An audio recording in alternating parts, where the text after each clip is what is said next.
Okay, I'm recording this session. So once again, good afternoon, everybody. Today we have Professor Alessandro Roncom from the Computer Science Department. He's going to talk about his lab and the amazing work with robots. We're here to listen, and I'll hand it off to you, Alessandro, for your introduction and the presentation. Sounds good. So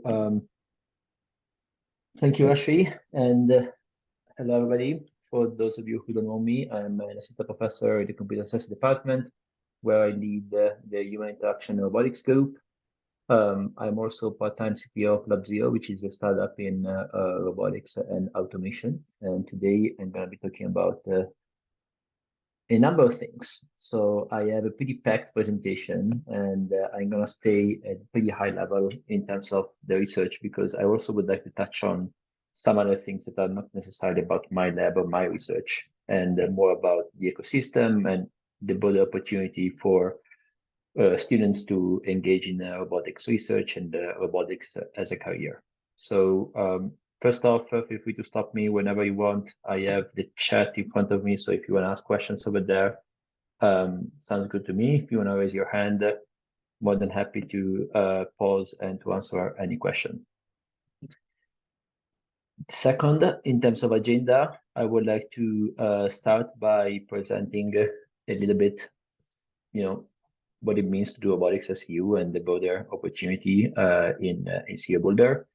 Then spend most of my time discussing the type of research that we do in our lab, and then conclude with a broader conversation about robotics, career opportunities, how the field is evolving, especially for what concerns highly qualified students, master students, and so on and so forth.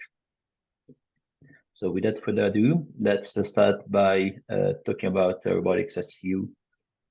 We have 4 faculty in the computer science department. As far as I remember, or actually feel free to correct me, I don't think that any of the other 3 have had one of these presentations, but for your information, there's more than just the research that we do in my lab. There's the lab from Nicholas Corral, Brad Hayes, and Chris Ekman as well. These are some links for your reference.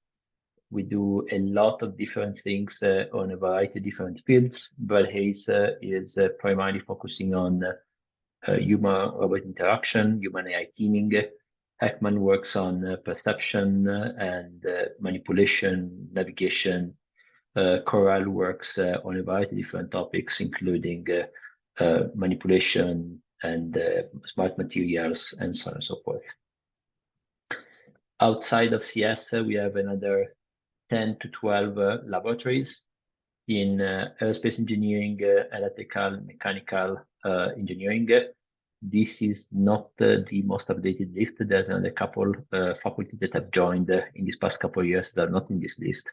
But this is to say that robotics at CU is a growing area of research and teaching. We have a lot of new initiatives. It's been identified as a strategic area of growth within the college, and we are going to continue to invest in this area. One thing of note is that in fall 2024, we're going to also start a new PhD and master program in robotics. I'm the graduate chair, so if you have any questions, feel free to reach out. But for what concerns this population of master students that are currently enrolled in the CS program, I think that what you should be receptive about these two last components. So the first one is that we are going to be hiring in both CS and mechanical engineering this year and in future years, which means that there's going to be more research opportunities in both the short term and the long term. And more importantly, robotics is not only a strategic area of growth within the college, but also is expected to grow as a field in industry as well. So this is just a slide that we prepared for the Boulder University when we applied when we were approved for this robotics program. But there is a pretty significant expected job growth that we are seeing in this space. There's a pretty exciting ecosystem of startups and bigger companies that are hiring in robotics, artificial intelligence, and so forth. there is also a lot of excitement about growing opportunities in terms of funding.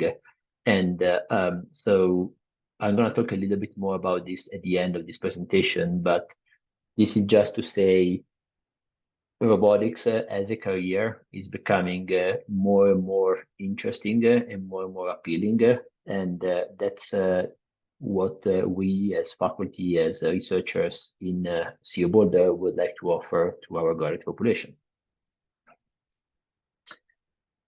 So before I move on to the second part of this presentation, are there any questions?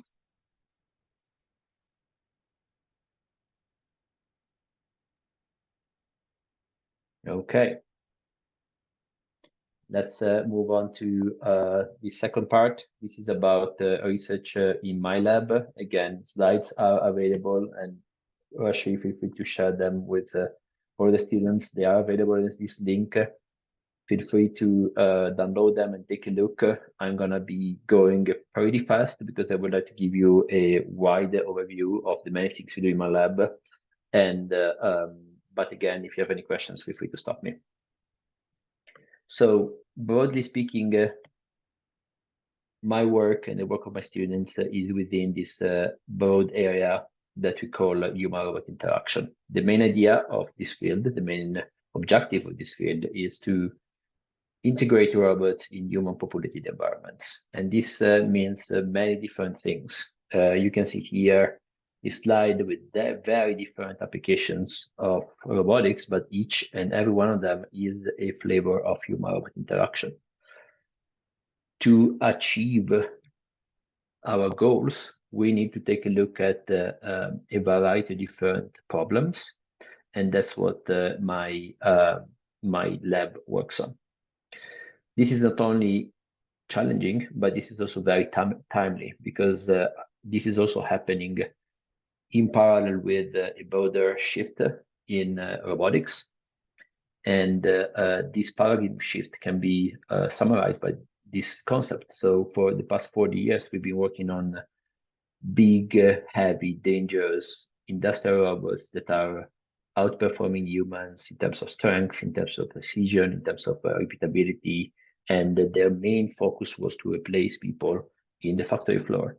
And over these past 10 years, there has been a shift in perspective towards robots that are helping people in a variety of different domains. And the main reasoning behind this is that the sum, the total is more than the sum of its parts. So by helping people, we are not only improving throughput and improving society, but also we are advancing the state of the art. So on one end, this is a societal, economical, and technological need that robotics is pulled towards. And on the other is also an opportunity in terms of moving forward the state of the art in the field to make this vision happen. And this is, in brief, what we care about. We would like to work towards this objective. We would like to move forward the state of the art of HRI and robotics by taking advantage of the latest advancements in artificial intelligence, in robotics, and so on and so forth. And we are working to get there by looking at robotics as a system science, and in particular by looking at three fundamental and partially overlapping problems in the field, which are these three problems I'm going to be talking about today. And these problems constitute the three research strands within my group. Just to give a little bit of context, our motivation is that we would like to have robots operate efficiently and effectively in complex environments. And there's no more complex environments than environments, the type of environments that you can see here to the right. It could be a recycling facility, it could be a professional kitchen scenario, surgery, operating room, construction robotics, and the thing that puts all of these things together is that this is a need, right? It would be extremely beneficial for robots to actually contribute to society by operating in these scenarios. The problem is that humans are very good at working in these scenarios, whereas robots are particularly bad at working in these scenarios. So they are underperforming where they're needed the most.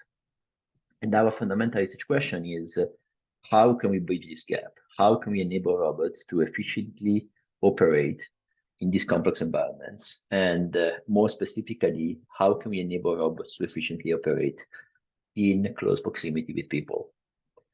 This is a particularly hard challenge because humans are hard to predict, hard to understand, and humans work very well together. So to get to this standard, we need to look at the very fundamentals of robotics and move the state-of-the-art forward in order to get there. Just to give you an example, in a professional kitchen scenario, there are challenges that we still cannot solve right now with robotics. There's a lot of dangerous events. There's burn hazards, sharp objects, people not necessarily collaborating with you. It's a high pressure environment, pretty high cognitive and physical load. People are moving fast, tons of pressure, multiple agents, conflicting priorities, tons of dynamic and kinematic constraints. And robots are not designed for that. Robots are designed to stop operation as soon as is a collision, of course, but people bump into each other all the time without any major problem. So if this is our objective, we are working towards this objective by investigating three fundamental and partially overlapping problems. These three problems are also constitute our research strengths, and this is what I'm going to be talking about next. The first one is I want to have robots that are safe to work, safe around people, that can operate in close proximity with humans and can perform at the level of performance of humans. To do that, I also need to push the state-of-the-art of robotics by integrating learning, modeling, and the most recent algorithms in the space. And lastly, I also want to have robots that are better teammates, that are adding to the team rather than taking away from the team. So let's go and take a look at these fields one by one. Any questions so far?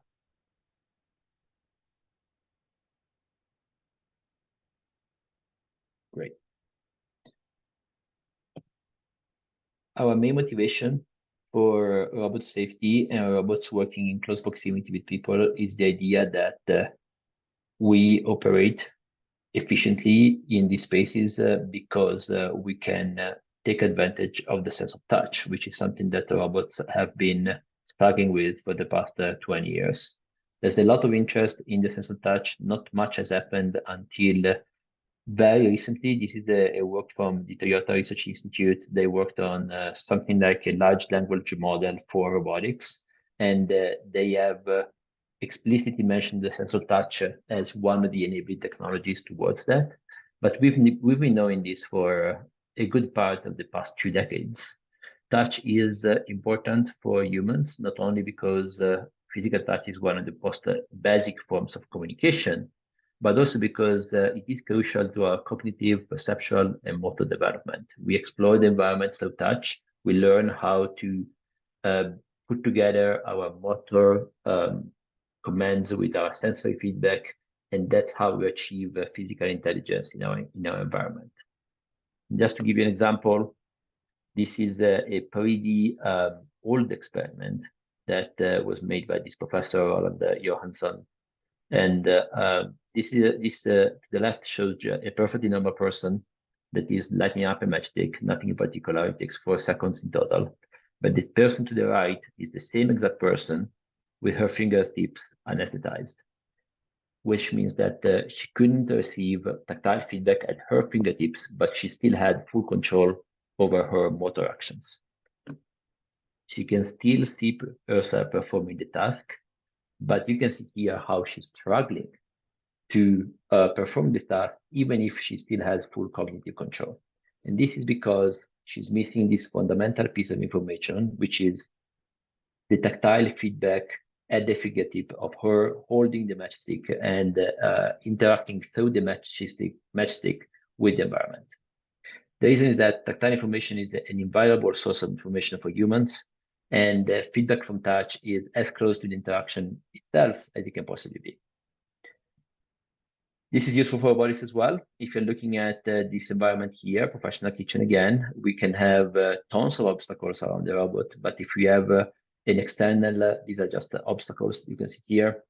If you have an external, externally mounted camera, this camera might be occluded. So some of these obstacles might be hidden. The way in which we solve this is to move away from externally mounted vision sensors and move on to onboard sensing. This doesn't suffer from occlusion because you can have a pretty open line of sight between the robot's body and the obstacles. It provides complementary information to vision, and in general, it can add and augment vision in such a way to robustly cover the spectrum between perception at a distance and on-body perception. So what we are trying to do in our lab is to exactly do that. There's tons of research on vision-based robotics with cameras and all the problems that they bring about. There's tons of research in force sensing, touch sensing. What we are really interested in is to bridge the gap between these two. So look at what happens in this space that is between 0 and 40 centimeters around the robot body, and try to develop technologies to achieve that. To do so, we are working on a number of different systems. First of all, we are working on flexible, low-cost artificial tactile sensors. And second of all, we are looking at how to best take advantage of them in our problems, in our use cases.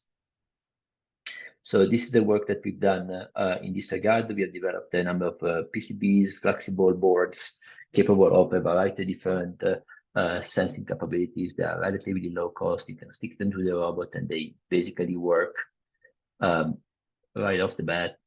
And this allows us to not only perceive the sense of touch, but also perceive objects that are approaching the robot's body. You can see here that Caleb is approaching this specific sensor with this hand, and this can be detected and sensed by the robot. And I can actually effectively react to that. So we use that to develop a framework that allows the robot to not only avoid obstacles, but also anticipate collisions and accommodate for them. This is a pretty complex system that was published a couple of years ago. So if you're interested, please go on my website, download the paper, and take a look at it. There's tons of questions they're going to be skipping, but what this can allow is create a system that enables a robot to still perform a task while avoiding obstacles. As you can see here, you can do it with one sensor, with multiple sensors. You can expect future generations of robots to have hundreds of these sensors on the robot and be extremely safe around people. You don't need complex cameras. You don't need to track humans. This is the most fundamental piece of information you need in order to avoid humans and avoid potential collisions. And if the robot cannot avoid humans, because humans are just so much faster than robots, what happens is that the robot can accommodate for the collision. So can slow down, can become more sensitive to collision, and can allow for contact that is safe and not dangerous to humans, which is one of the things that robots have been struggling with in the past. Another thing that you can do with this is to go beyond simply avoidance and to start to look at how can we enable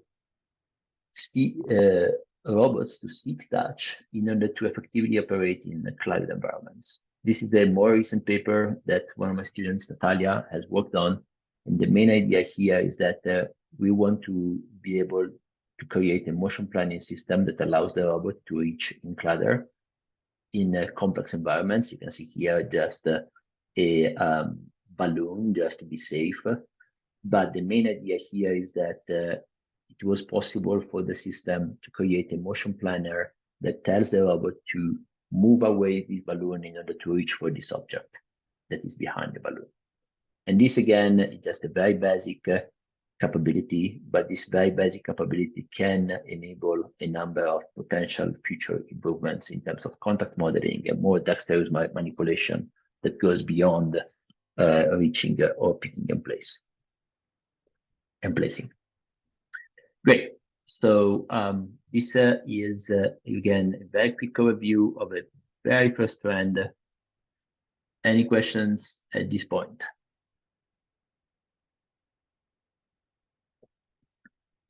Okay. Let's move on to the next trend, which is what I call learning modeling robotics. The main idea here is that robots are still boring and slow and very underperforming if compared to humans. And here I recommend everybody to take a look at our website. We have much more that meets the eye than what I'm going to be presenting today. This is just one of the probably 8 different research projects we have in this space. We have works that is sponsored by NASA, the National Science Foundation, and a variety of different things. So I strongly encourage you to take a look at the website, reach out to students, and so forth. But one good example of what we mean with expanding the scope of capabilities in robotics is that robotics has primarily worked on pick and place. Pick and place can allow you to do a lot of different things, but also if you look at humans, pick and place doesn't go very far in terms of replicating the richness of capabilities that humans can express with objects and the environment. We do many more things, and all these things, including tossing objects, pushing objects, throwing them, all of these tasks, using tools, all these tasks fall under the umbrella of non-prehensile manipulation. And non-prehensile manipulation means anything but grasping. It is a fairly underexplored area of research because it's more complex. You need to fully understand the dynamics of motion of the object and the robot. You are not controlling the object as tightly as you do with grasping. So it's a little bit more complicated, but also can enable so many things. And among these, there's poking as one of the most fundamental non-prehensile manipulation primitives that is worth exploring.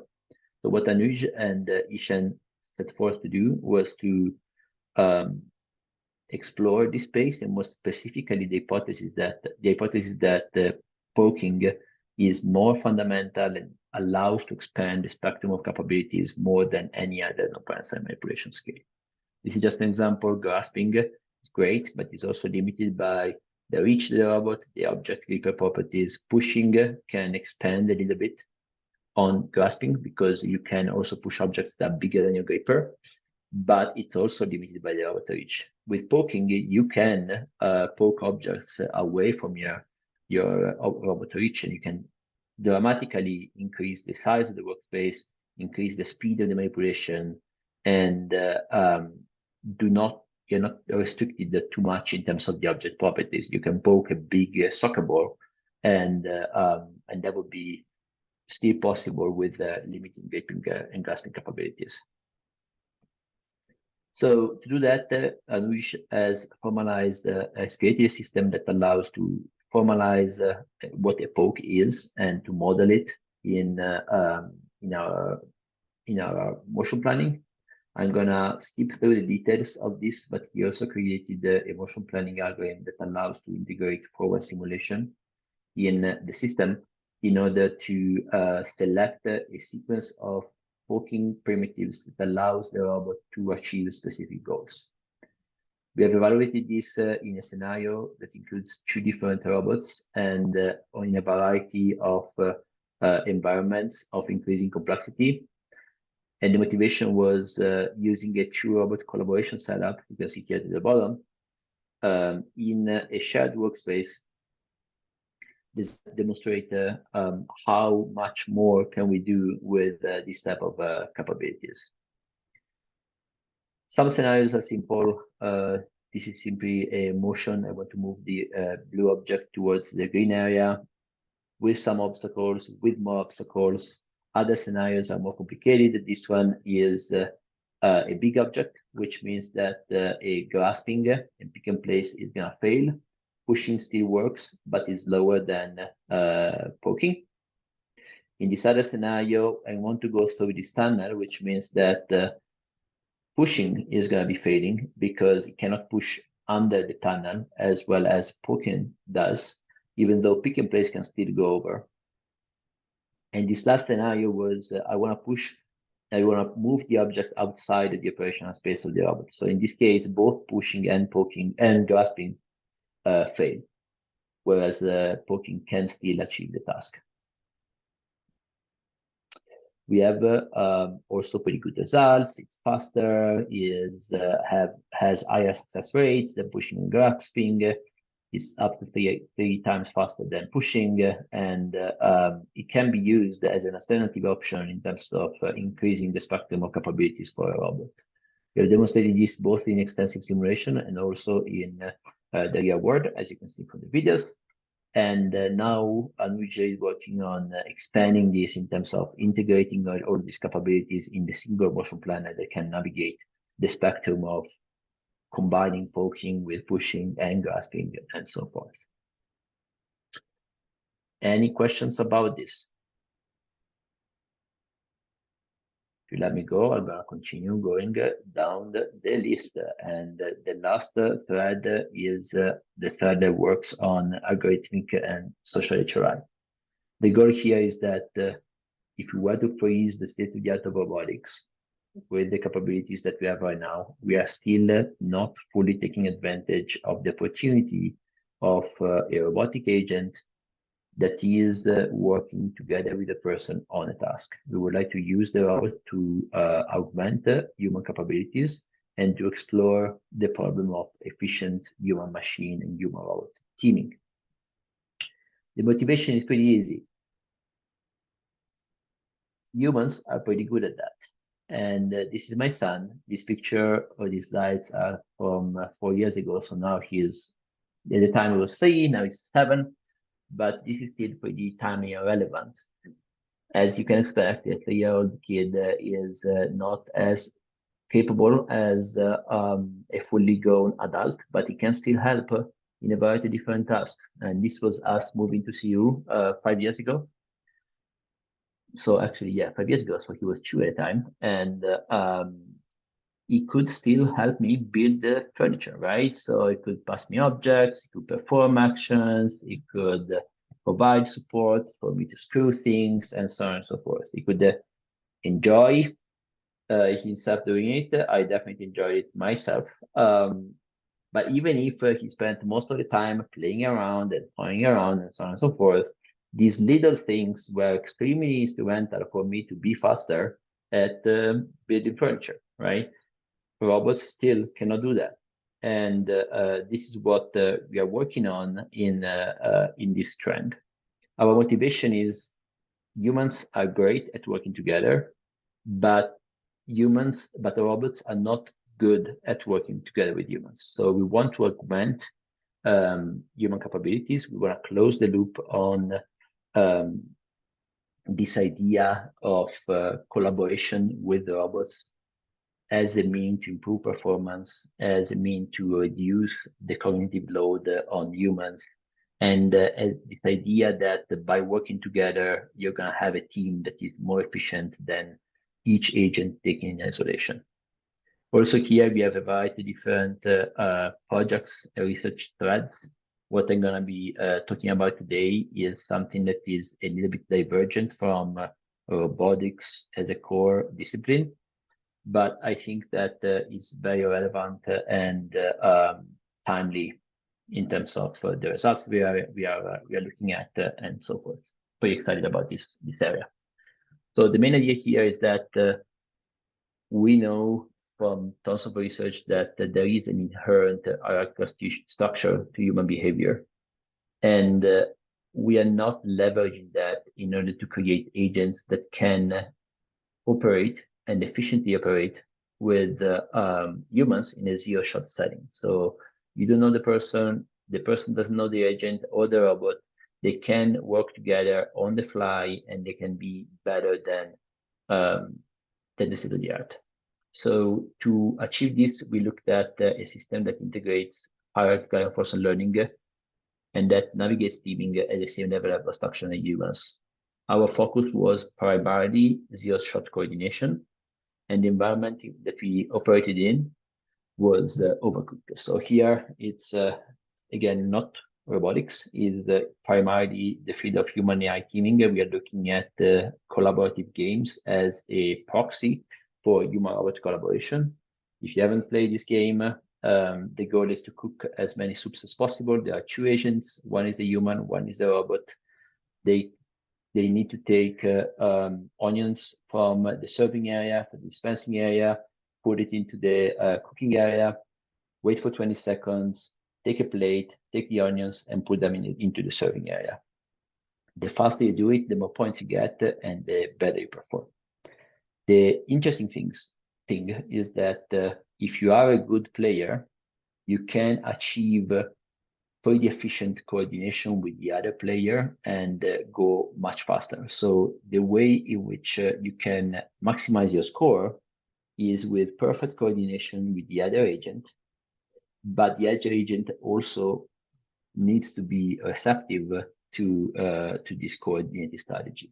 If you didn't know, or if you had a novice user, this user would not be capable of performing this coordinated strategy. In this case, putting onions on the counter and reducing the motions rather than going around the table.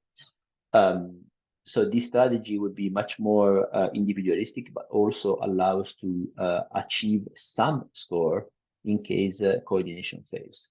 So what we want to do with zero-shot coordination is that we want to create an agent that not only is able to express these behaviors, but is also able to do that on the fly, depending on how the other human is playing.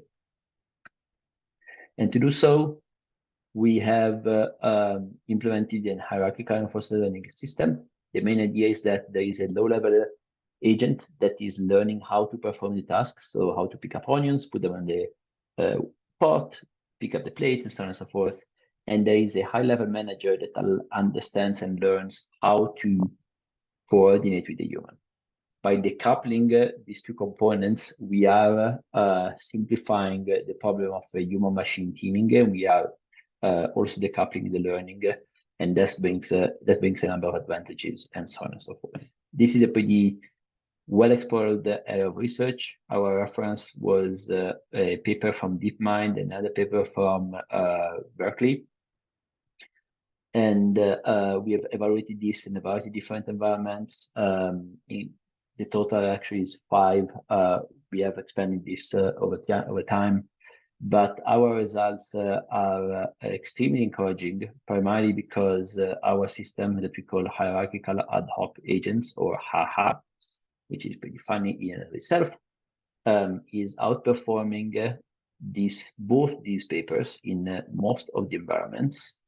And not only we are statistically significant in terms of performance of all the baselines on every layout, apart from a minor details that I don't want to go through, we are also perceived as being more fluent, more trusted, helpful, intelligent, and understandable by humans. So when humans are playing with our agent, they feel this agent is more intelligent and fluent than the state of the art. And the idea is that we are more task-oriented by decoupling these two components, and we are more effective at coordinating with humans.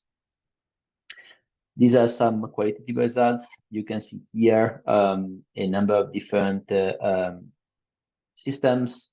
There's self-play from Berkeley, there's fictitious play from DeepMind, and then there's our systems, HAHA, to the top right. It's hard to kind of get a sense of what's happening over here.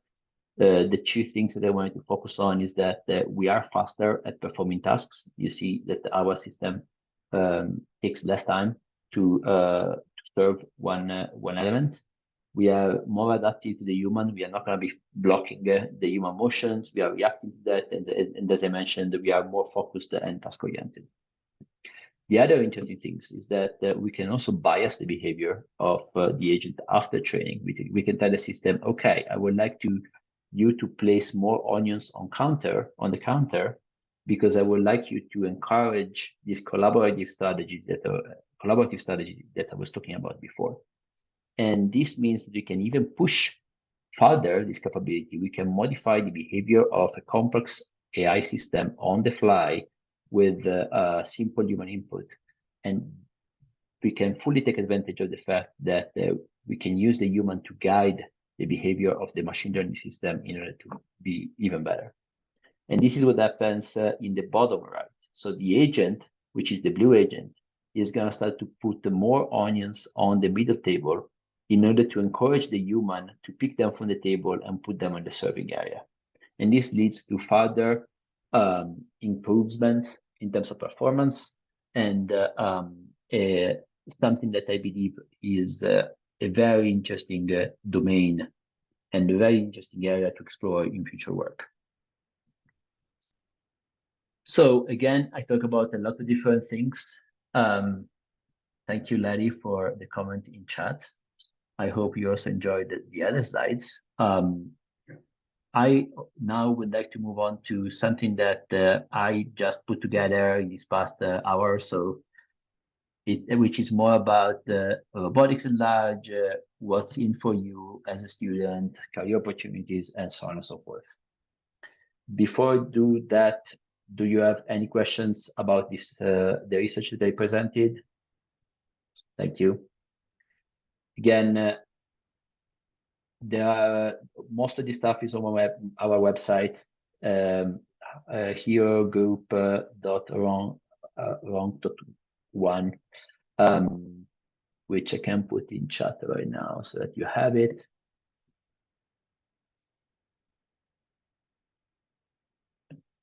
So this is the main link, and maybe let me put it here so that you can also navigate it quickly. Do you see this webpage?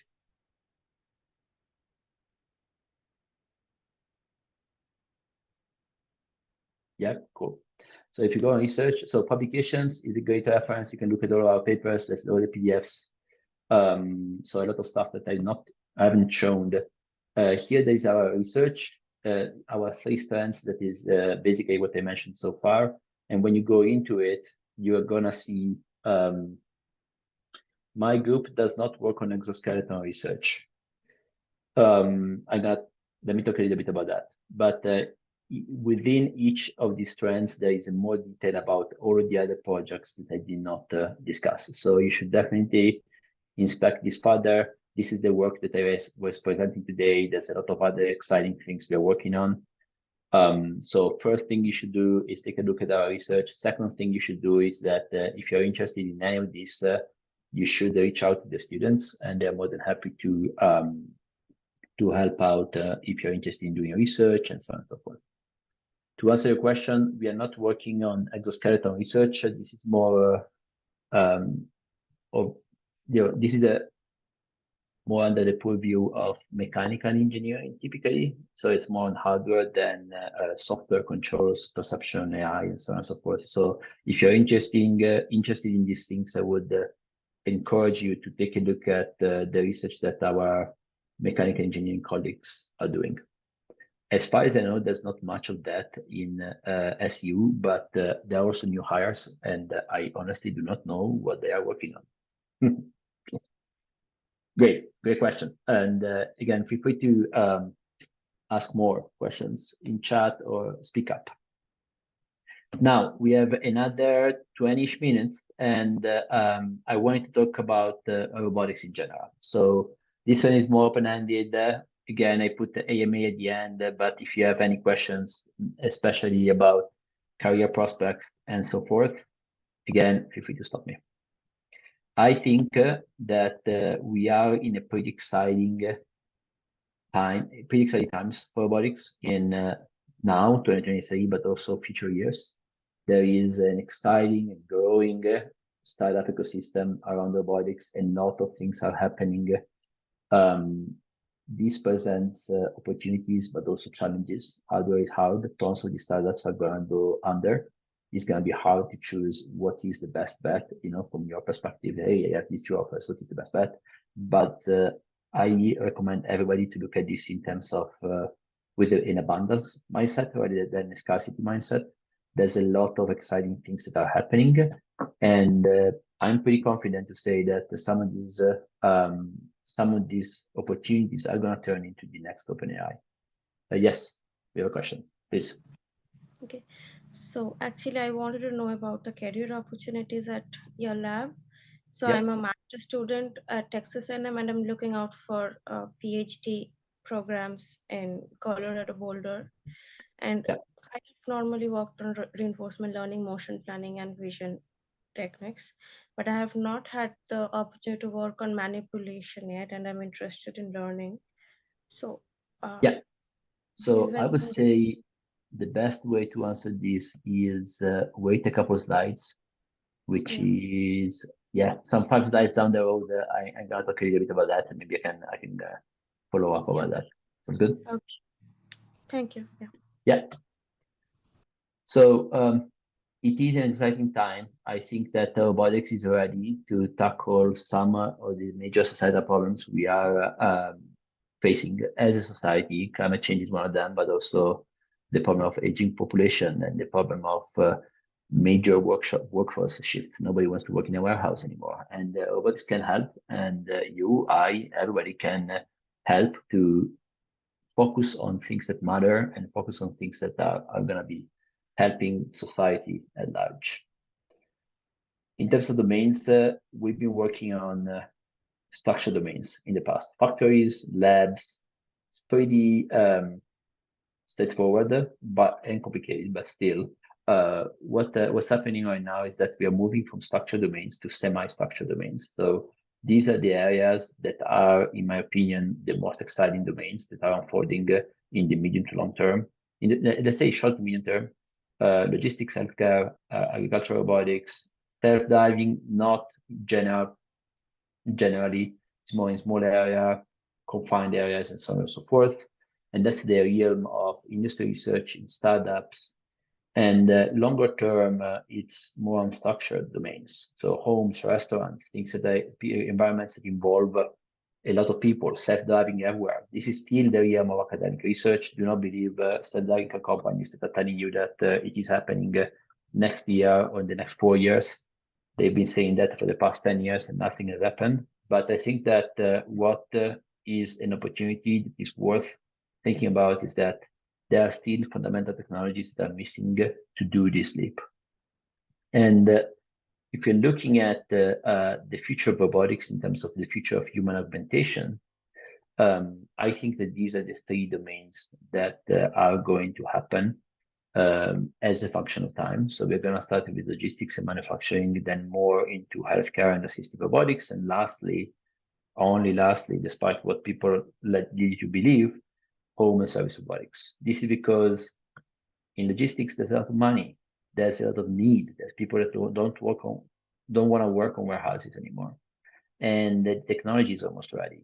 So you should expect, if you want to have a career in the industry, that these are the domains you should become an expert on. If you want to have a career in academia, yes, totally fine to do service robotics or home robotics, but it's going to happen later. For what concerns automation, you can make a similar example. I'm pretty excited about the agricultural robotics and construction robotics. I think that also here there is a big societal need. We need more food for more people. We need to make it more available and cheaper, and we need to use technology to achieve that. There's a lot of interest in terms of their own technologies, monitoring for similar reasons. Autonomous driving is not ready yet. The technology is not there. Business opportunity is great, but I don't need a self-driving car, right? I don't want to spend 3 times the amount of money just to have a car that drives itself. So the business opportunity, money is there, but the technology is not, and it's going to be very expensive. For context, as I mentioned, I'm also part-time CTO of this company is called HIRO. It's still stealth, so we are not communicating what we are working on yet. We are in logistics, supply chain, so we are working in warehouses in manipulation. But I'm also talking about this from the perspective of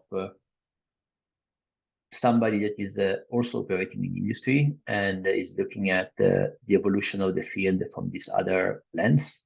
I've been hiring master students from our program in my company, and they're doing great.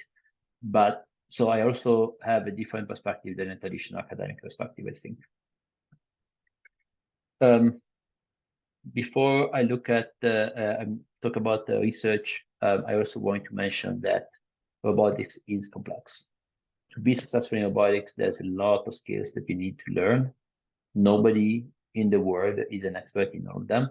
The reason for which I put them there is because more than the technical hard skills, it's important to look at your soft skills as well. Being able to work efficiently, to understand other people, to work together, to solve problems in collaboration with other experts in other fields is extremely important for robotics and can become an asset even beyond robotics. So becoming good as a roboticist is also something that you can bring together with you for the duration of your career in other fields and other domains.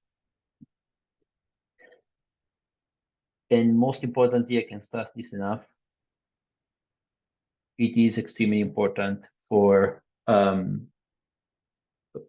robotics practitioners to gain hands-on experience, possibly research experience.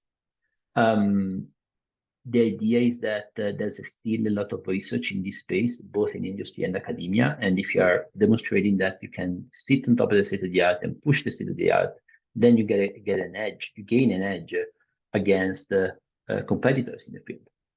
And that's what I'm saying here. You are the best an employer can hope for, ignoring the fact that you might not become a great programmer. So that also should be kind of expanded separately. Let's talk a little bit about robotics research and the question that we had before. I think that in the program, if you are in the program, the best thing you can do with your time is have good grades, but also try to expand your curriculum, your CV, by reaching out to faculty and doing research in labs. I know it is hard for a student to reach out and to find research opportunities, but as I mentioned, this is the best way to take advantage of your degree. It gives you an edge in the market. When you graduate, there's going to be thousands of people with exactly the same background as you. If you have something more to demonstrate and to give, this is going to pay you a payback in the future. So my recommendation is, if you are looking for projects, keep reach out to faculty. We tend to be approachable. At least my closest colleagues have a regular set of students, master students, PhD students, and always looking for more students to work on a variety of different projects, me included, but also other people. If you are really interested in somebody's research and the faculty is not responsive, reach out to PhD students. Find their email and reach out to them and say, hey, I really like this. Let me know how can I help out, right? In general, this is, in my opinion, I've seen it from academia, the academic perspective, I've seen it from the research perspective, but this is the best way for you to take advantage of your degree and to do more than just academics. Going back to the question, there's another question in chat. That's a great question. That's a great question that I didn't have time to talk about today, but let me show you a hidden slide, which is this slide. So yes, if you look at here, that's a different sense. 1, 2, 3. My goal is my final goal, and I know it's going to take a lot of time and so on and so forth, but and playing the long game here. My final goal is to, what I'm very excited about is not only to go deep in specific topics, but most importantly, to look at what happens at the intersection of these topics, because that's where I think we can improve the state of the art to the point that we are going to eventually be able to have societal impact. So I'm extremely interested in not necessarily expanding the type of applications, me personally, the type of applications we are after in my lab, but in having students that are able to take advantage of the assets we have in the lab and kind of bridge them and put them together. There's tons of things that are coming down the pipe, large language models, diffusion models. There's a lot of machine learning enabled robotics that we are starting to work on. I think that by having all of this body of work around you, then you're going to be able to fully take advantage of the opportunity. I hope it answered your question. Bahid. So, Shilpa, can you please let me know? Can you please ask your question again? Me? Yeah. Yeah, so my question was that I did not have the opportunity to work on manipulation of robots yet. I have worked on motion planning and planning domains. So for me, like I'm interested in learning and getting an opportunity to work in the manipulation domain. So how should I proceed for an application in a domain that like I have relevant knowledge of robotics, but not the direct knowledge? Yeah. So first of all, I think that when you have approached robotics, even from a different field, you're going to have a pretty solid base understanding of the field, even if you're not specialized in a specific topic, right?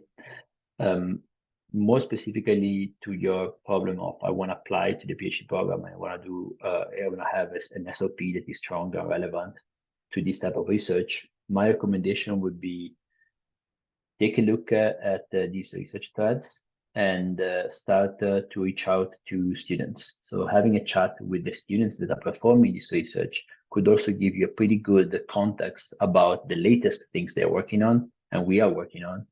And I think that it could give you pretty good food for thought for what concerns your SOP. So feel free to send me an email. I can point you to students, or feel free to reach out to students directly. Thank you. Yeah. So this concludes my presentation. I don't have anything else to talk about. Do you have any questions? Yeah. Hello, thank you for the great presentation. Can you hear my voice? Or? Yeah. I wanted to know because in the most academic communities, they usually works towards a specific area that relate to a specific industry. I want to know if because you told us that you are closing the loop of these 3 stages and connecting these stages together. I want to know if you are planning on working in a specific industry areas or no, you just want to work academically and not involving any industry project or a specific company in the future. And thank you. That is a good question. So I think that what do you mean exactly with working with a specific company? Because you give us an example or multiple example of multiple industries applications, such as in surgery or working in a manufacturing line. And yes, there's many other applications that you can work on. And I want to know if you just want to work academically or no, you have choose a specific area that you want to work on. Yeah, so I think that this is a broader conversation in that here as a professor, I'm doing basic fundamental research, and I believe that some of the things we are working on are going to have benefits, are going to, be beneficial for some of these domains, maybe not all, but definitely for these domains you can see here on this slide, maybe not much in terms of these domains, right? This is not what we're doing. We're doing human augmentation rather than human automation, right? As an academic researcher, this is my main focus.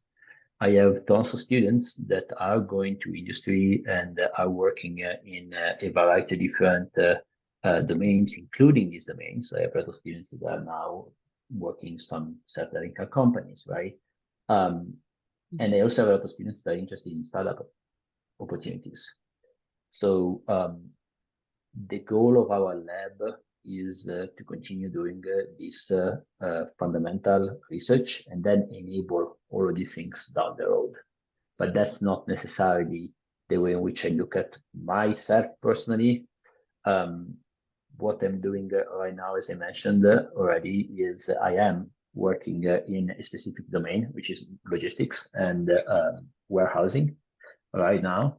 I think it's a pretty interesting domain, and there are pretty interesting challenges in this space, but that is not the goal of a research lab, right? So the goal of a research lab is to continue doing fundamental research, getting grants from a variety of different venues, and educating students and graduating students, and then have them go out in the world and do good stuff. Yes, thank you. I think that's exactly an important point because I myself I did a practical project in many fields, but I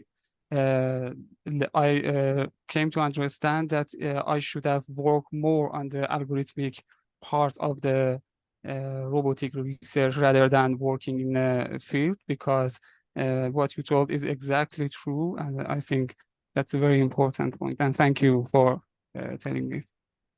Yeah, thank you, and I'm glad that you like my answer. More than happy. If you have further questions, feel free to send me an email. No, thank you. Great. I think with that, we're right on time. So thank you everyone for attending, and especially thank you to Alessandro for your time today. And I'm sure our students will reach out to you. I'll share the slides as well, and this video is also going to be available on our website. With that, I think we're going to end the session today. Thanks, Alessandro. Sounds good. Thank you, Ashley. Thank you, everybody. And again, feel free to reach out. Bye.